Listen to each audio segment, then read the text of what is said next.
पुन्हा एकदा बघा, relation between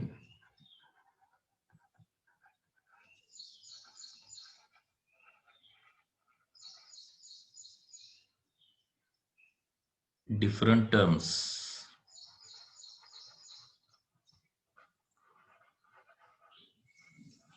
of magnetic field,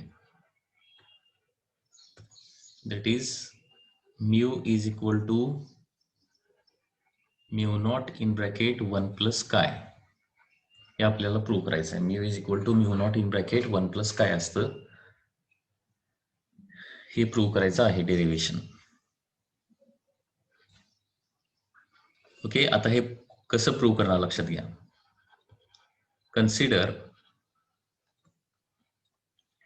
a material placed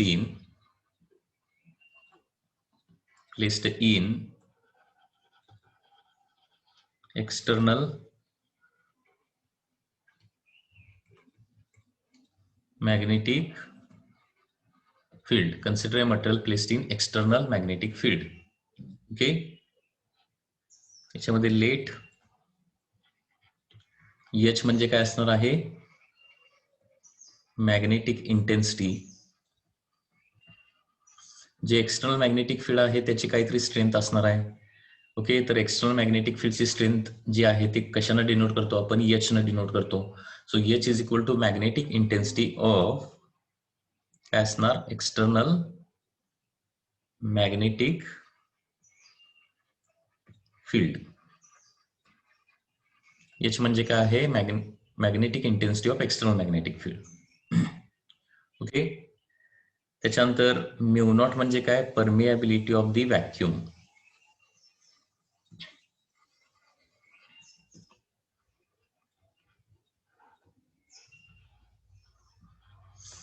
okay, mu म्हणजे काय, permeability of that material which is going to be placed in that external magnetic field. म्हणजे external magnetic field मध्ये जे material आपण ठेवणार आहे त्याची परमिएबिलिटी किती आहे, सपोज म्यू इतकी आहे. ओके, आफ्टर दॅट काय म्हणजे काय, susceptibility. Susceptibility of that material. ठीक आहे. आता नेक्स्ट पार्ट. आता एक्सटर्नल मॅग्नेटिक फील्डची इंटेन्सिटी एच आहे आणि त्या एच मुळे काय होणार आहे, व्हॅक्यूम मध्ये एक मॅग्नेटिक फील्ड प्रोड्यूस होणार आणि त्या मॅग्नेटिक फील्डला काय म्हणणार आपण, बी नॉट असं म्हणणार. Okay, so magnetic field of the external magnetic field produced by magnetic intensity किंवा magnetic induction produced by magnetic intensity. Magnetic induction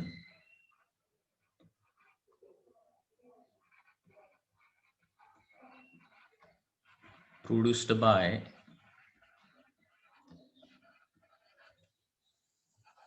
magnetic intensity is. आता एच या मॅग्नेटिक इंटेन्सिटीमुळे किती मॅग्नेटिक फील्ड प्रोड्यूस होणार आहे, तर B not is equal to mu not into H एवढं magnetic field तयार होणार. B not is equal to mu not into H. Okay, म्हणजे बी नॉट हे काय झालं, व्हॅक्यूम मधलं मॅग्नेटिक फील्ड झालं. कुणामुळे प्रोड्यूस झालेलं, एच मुळे. म्हणजे एच काय करतं, एक मॅग्नेटिक फील्ड प्रोड्यूस करतं. आता बी नॉट या मॅग्नेटिक इंडक्शन मध्ये आपण ते मटेरियल आणून ठेवणार आहे आणि त्याच्यामुळे ते मटेरियल काय होणार आहे, मॅग्नेटाइज होणार. when material is placed in this magnetic field, this magnetic field B naught, it is magnetized. It is magnetized. Okay, It is magnetized having magnetization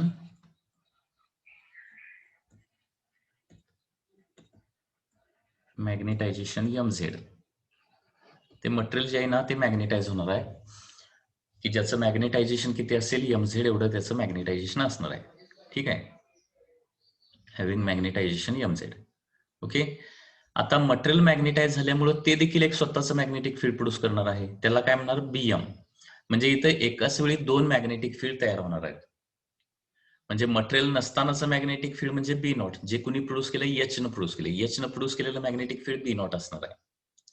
तर मटेरियल तिथं आणून ठेवल्यानंतर ते मॅग्नेटाइज होणार आणि त्याच्यामुळं किंवा त्याच्या मॅग्नेटायझेशनमुळे एक मॅग्नेटिक फील्ड तिथं तयार होणार आहे. Okay, so due to this magnetisation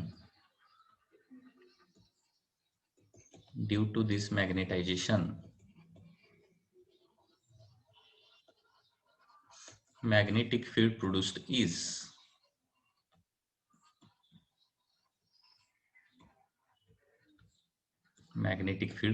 is त्याला काय म्हणणार आपण बीएम असं म्हणणार.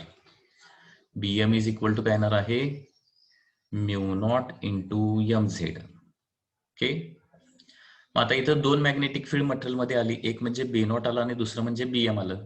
Okay, so total magnetic field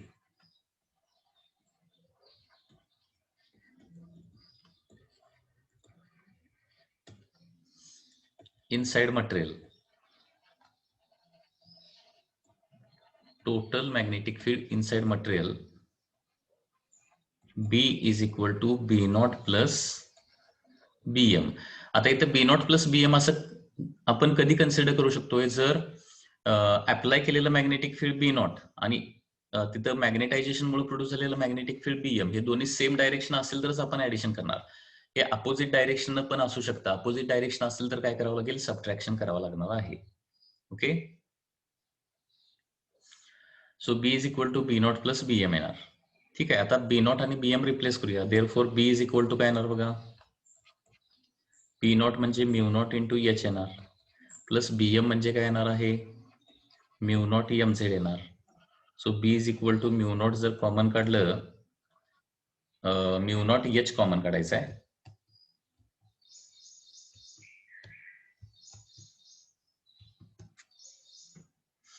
mu naught H जर कॉमन काढलं तर ब्रॅकेटमध्ये राहणार आहे 1 plus M Z by H राहणार, बरोबर आहे ना.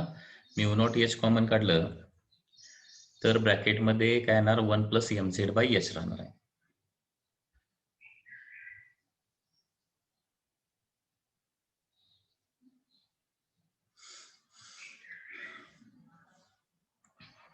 बट आपण हे एम झेड बाय एच काय आहे ते बघितलंय.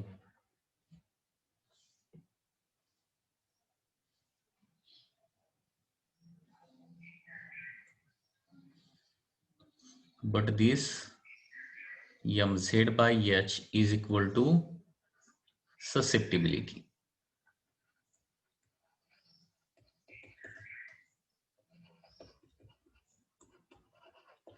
mz by h susceptibility असते and therefore total magnetic field inside that material होणार mu naught h in bracket 1 plus काय. हा एक फॉर्म्युला खूप इम्पॉर्टंट आहे. म्हणजे एखादं मटेरियल मॅग्नेटिक फील्ड मध्ये ठेवलं तर तिथं त्या मटेरियल मध्ये एकूण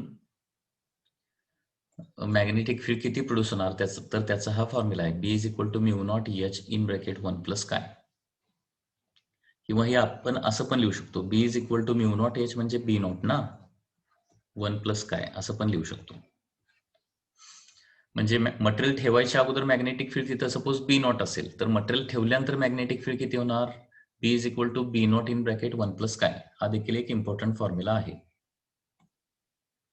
मटेरियल ठेवायच्या अगोदरचं magnetic field B naught, material ठेवल्यानंतर तिथं मॅग्नेटिक फील्ड किती होणार B naught in bracket 1 plus काय होणार. हे दोन खूप इम्पॉर्टंट फॉर्म्युले आहेत, हे लक्षात घ्या. ओके, मटेरियल ठेवायच्या अगोदर बी नॉट, मटेरियल ठेवल्यानंतर बी. आता त्याचबरोबर हे एच जे आहे ना ते LHS ला नेतो. Also B by H is equal to mu not in bracket 1 plus काय येणार, आणि आपण बघितलंय की बी बाय एच म्हणजे परमिएबिलिटी ऑफ मीडियम असतं, but B by H is equal to permeability of that material, that is mu असतं, and therefore mu is equal to mu naught in bracket 1 plus chi. Okay, mu is equal to mu naught in bracket 1 plus chi. आणि या question वरच काय आलेला होता, या फॉर्म्युल्यावरच काय आलेला होता, नीटला यावेळी क्वेश्चन आलेला होता या फॉर्म्युल्यावर. म्हणजे त्या मटेरियलची ससेप्टिबिलिटी काय दिलेलं होतं आणि ससेप्टिबिलिटी दिली होती आणि परमिएबिलिटी काढायचं होतं. हा ज्यांना फॉर्म्युला पाठ होता त्यांनी सोडवू शकले असतील. Mu is equal to mu not in bracket 1 plus काय.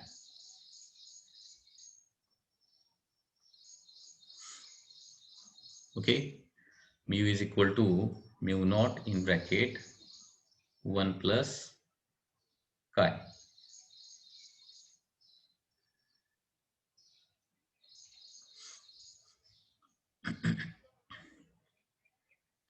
तर हा एक इम्पॉर्टंट फॉर्म्युला, म्हणजे हे तिन्ही फॉर्म्युले खूप इम्पॉर्टंट आहेत. Formula number 1, formula number 2 and formula number 3. त्याचबरोबर म्यू नॉटला LHS ला घेऊया. Mu by mu nought is equal to काय येणार आहे, 1 प्लस काय येणार, बरोबर आहे ना, 1 प्लस काय. But mu by mu naught म्हणजे रिलेटिव्ह परमिएबिलिटी आहे. Okay,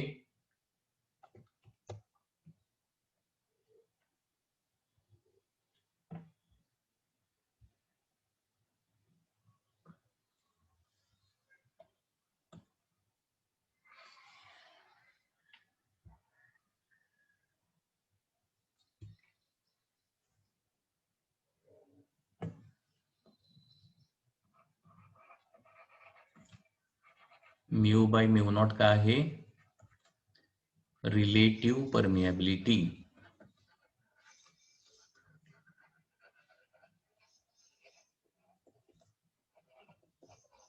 which is denoted by mu r, and therefore mu r is equal to असतं 1 प्लस काय. म्हणजे ससेप्टिबिलिटी मध्ये 1 ऍड केलं तर आपल्याला रिलेटिव्ह परमिएबिलिटी मिळते. ससेप्टिबिलिटी मध्ये जी काय ससेप्टिबिलिटी दिली असणार त्याच्यामध्ये म्यू आर ऍड केलं, सॉरी ससेप्टिबिलिटी मध्ये 1 ऍड केलं की म्यू आर मिळणार आहे. म्हणजे ससेप्टिबिलिटी जर 599 असेल, ससेप्टिबिलिटी किती असेल, 599 असेल, तर रिलेटिव्ह परमिएबिलिटी किती असणार, 600 असणार आहे. ससेप्टिबिलिटी 600 असेल तर रिलेटिव्ह परमिएबिलिटी 601 असणार आहे. ओके, तर या पद्धतीने हे डेरिव्हेशन इथं संपतंय, लक्षात घ्या. हे डेरिव्हेशन खूप इझी आहे, एक्झाम मध्ये काही वेळेला विचारलं जातं, हे लक्षात घ्या. त्याच्यामुळे आता इम्पॉर्टंट फॉर्म्युले आपण कुठले बघितले बघा, ज्याच्यावर न्यूमेरिकल्स येऊ शकतात, नीट अँड जेईला देखील, बोर्डला तर येणारच आहेत. इम्पॉर्टंट फॉर्म्युले जे आतापर्यंत आपण स्टडी केले, म्हणजे आताच्या डेरिव्हेशन मध्ये जे स्टडी केले,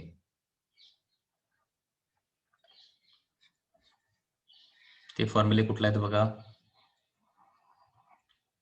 first formula, total magnetic field inside material, that is mu naught H in bracket 1 plus chi. Second important formula, B is equal to, म्हणजे सुरुवातीला मॅग्नेटिक फील्ड B नॉट असेल आणि तिथं मटेरियल आणून ठेवलं, ओके, तर मॅग्नेटिक फील्ड किती होणार आहे, B is equal to B nought in bracket 1 plus काय होणार. त्याचबरोबर परमिएबिलिटी ऑफ मीडियम कसं काढायचं असतं, permeability of medium is equal to permeability of vacuum in bracket 1 plus काय असतं. आणि फोर्थ फॉर्म्युला म्हणजे रिलेटिव्ह परमिएबिलिटी असतं 1 प्लस काय. रिलेटिव्ह परमिएबिलिटी किती असतं, 1 प्लस काय. हे खूप इम्पॉर्टंट फॉर्म्युले आहेत, हे लक्षात ठेवावे लागतील.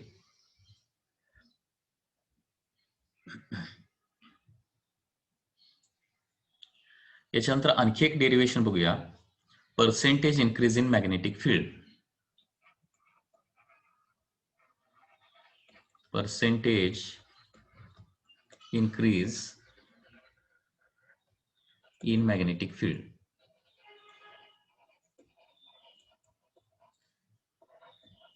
Percentage increase in magnetic field. याचा देखील काही वेळेला क्वेश्चन असू शकतो. Percentage increase in magnetic field. आता percentage increase in magnetic field कसं येणार बघा. लेट बी नॉट म्हणजे काय असणार आहे, initial magnetic field. Initial magnetic field, ठीक आहे. त्याच्यानंतर बी म्हणजे काय असणार आहे, new magnetic field when material is placed there. New magnetic field when material is introduced.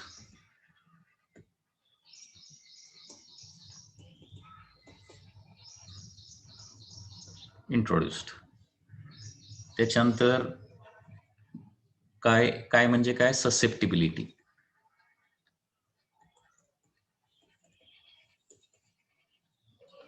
कायला आपण ससेप्टिबिलिटी म्हणणार आहे, ठीक आहे.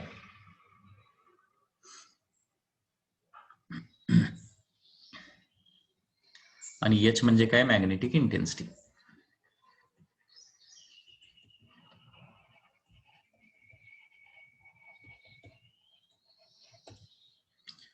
ओके. आता इनिशियल मॅग्नेटिक फील्ड किती असणार बघा. Initial magnetic field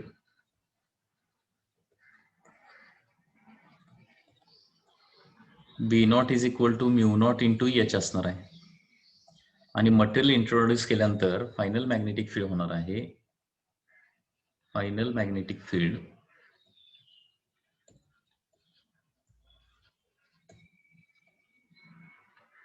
B is equal to mu naught H in bracket 1 plus chi. ठीक आहे. and therefore change in magnetic field किती येणार मग, change in magnetic field. Change in magnetic field म्हणजे काय करावं लागेल, इनिशियल मायनस फायनल करावं लागेल, सॉरी फायनल मायनस इनिशियल करावं लागेल. Change in magnetic field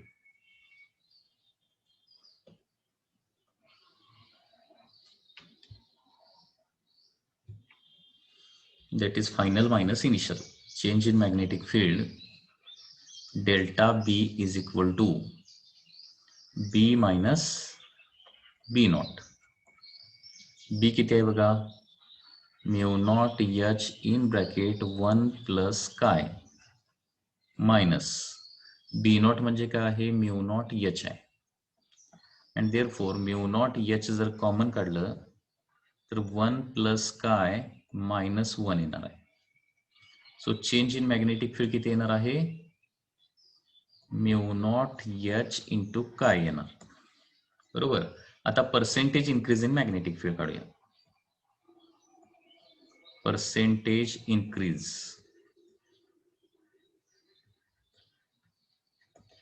in magnetic field म्हणजे मटेरियल प्लेस केल्यानंतर percentage increase in magnetic field किती होणार, तर दॅट इज इक्वल टू काय येणार आहे, delta B by B into 100.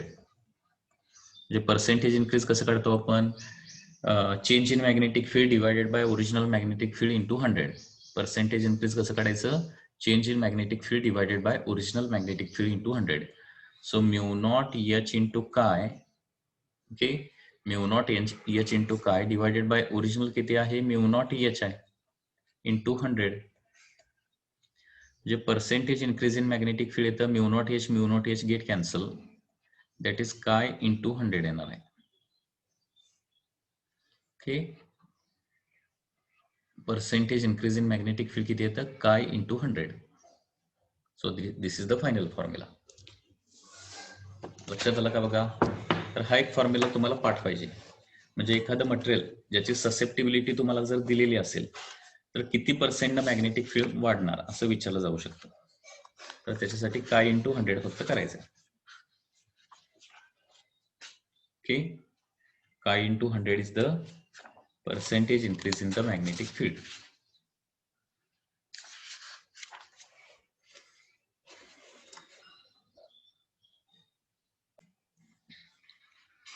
question that is given in the textbook, that is 11.2. Question is that the region inside a current carrying toroid winding is filled with aluminum having susceptibility. Okay, susceptibility is given here. It is 2.3 into 10 raised to minus 5. Susceptibility किती दिले 2.3 into 10 raised to minus 5 दिले. What is percentage increase in magnetic field in presence of aluminum? म्हणजे ही susceptibility कोणाची दिली आहे? अल्युमिनियमची दिली आहे. आता हे अल्युमिनियम त्या मॅग्नेटिक फील्ड मध्ये ठेवल्यानंतर क्वेश्चन मध्ये काय विचारलंय? Percentage increase in magnetic field विचारलंय.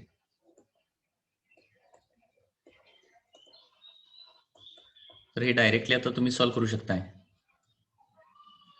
आपल्याकडे डायरेक्ट फॉर्म्युला आहे percentage increase in magnetic field आणि याचं लॉंग आन्सर लिहायचं असेल तर हे डेरिव्हेशन याच्यामध्ये ऍड करा. Percentage increase in magnetic field is equal to काय असतं? ससेप्टिबिलिटी इंटू 100 असतं. ससेप्टिबिलिटी किती आहे? 2.3 into 10 raised to minus 5 into 100. So हे येणार आहे 2.3 into 10 raised to minus 3%. Okay, percent मध्ये आन्सर हे येणार आहे 2.3 इंटू 10 raised to minus 3. किंवा याला आपण असं लिहू शकतो 0.0023%. That is the percentage increase in magnetic field. So these are the values of susceptibility of different substances. बघा, सिलिकॉनची value -4.2 into 10 raised to minus 6. Bismuth minus, म्हणजे susceptibility can be positive or negative. म्हणजे left hand साइडला सगळ्या negative आहेत बघा. Silicon, bismuth, copper, diamond, gold, lead, mercury, nitrogen. Okay, all these substances have negative susceptibility आणि त्याच्या value बघा खूप कमी आहेत. -4.2 into 10 raised to minus 6, 1.66 into 10 raised to minus 5. म्हणजे पॉवर जवळपास 10 raised to minus 5, 10 raised to minus 6 आहे. नायट्रोजनला तर खूपच कमी आहे, 10 raised to minus 9 आहे. आणि इतर काही सबस्टन्सेसच्या ससेप्टिबिलिटी पॉझिटिव्ह किती आहेत बघा. अल्युमिनियमची पॉझिटिव्ह आहे 2.3 into 10 raised to minus 5. Calcium 1.9 into 10 raised to minus 5. Okay, chromium 2.7. Chromium is 2.7 into 10 raised to minus 4. Lithium 2.1. Magnesium 1.2. Niobium 2.6 into 10 raised to minus 5. Oxygen 2.1 into 10 raised to minus 6. Platinum 2.9 into 10 raised to minus 4. हे काही ससेप्टिबिलिटीच्या values आहेत.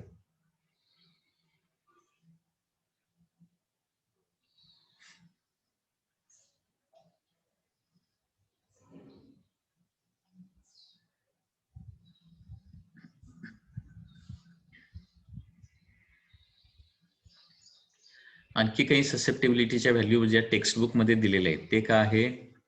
Types of material नुसार. आता types of material आपल्याला पुढचा part study करायचा आहे. तर टाइप्स ऑफ मटेरियल नुसार आणखी काही प्रॉपर्टीज आहेत. तर जे डायमॅग्नेटिक मटेरियल्स आहेत, diamagnetic materials, okay, diamagnetic materials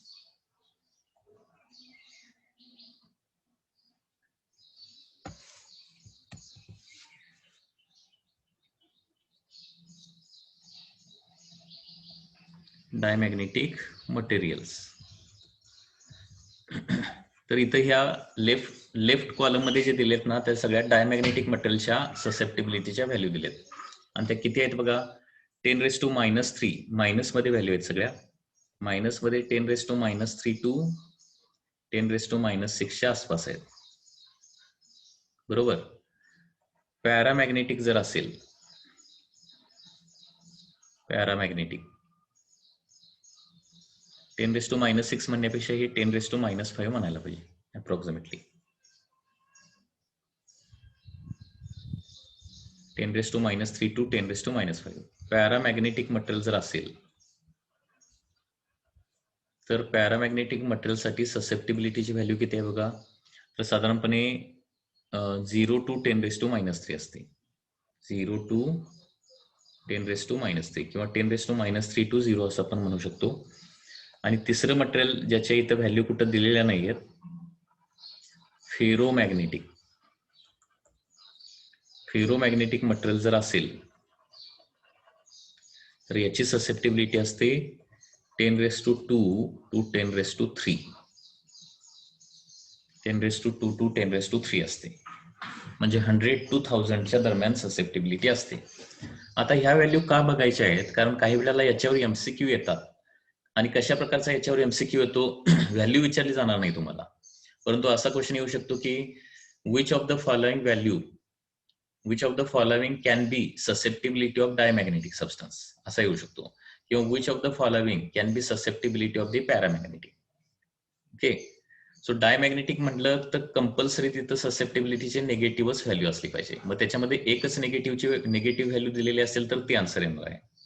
ठीक आहे, किंवा 2 निगेटिव्ह व्हॅल्यू दिलेले असेल तर तुम्हाला साधारणपणे त्याची पॉवर पण बघावी लागणार किती आहे. तर साधारणपणे पॉवर ही लक्षात ठेवा. Which of the following is the susceptibility of ferromagnetic material जर म्हटलं, लक्षात घ्या, तर त्याची व्हॅल्यू 100च्या वरच असली पाहिजे, 100 पेक्षा खाली नसली पाहिजे आणि सगळ्या व्हॅल्यू पॉझिटिव्हच असल्या पाहिजेत. तर ह्या काही गोष्टी लक्षात ठेवायच्या आहेत. So susceptibility can be positive or negative. Okay,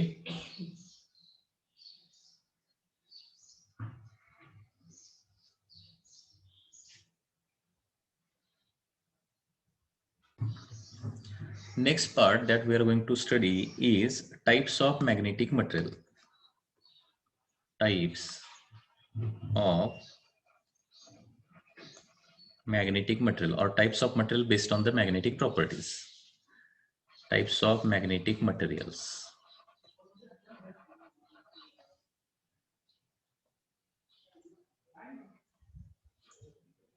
Types of magnetic materials. तर त्याच्यामध्ये first type is the diamagnetic. याच्या प्रॉपर्टीज आणि याच्याशी रिलेटेड टर्म्स सगळ्या गोष्टी आपल्याला बघायच्या आहेत आता. Diamagnetic materials.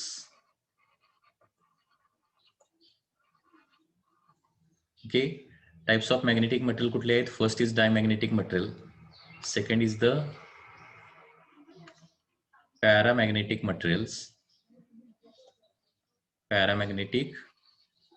materials, and third is the ferromagnetic materials.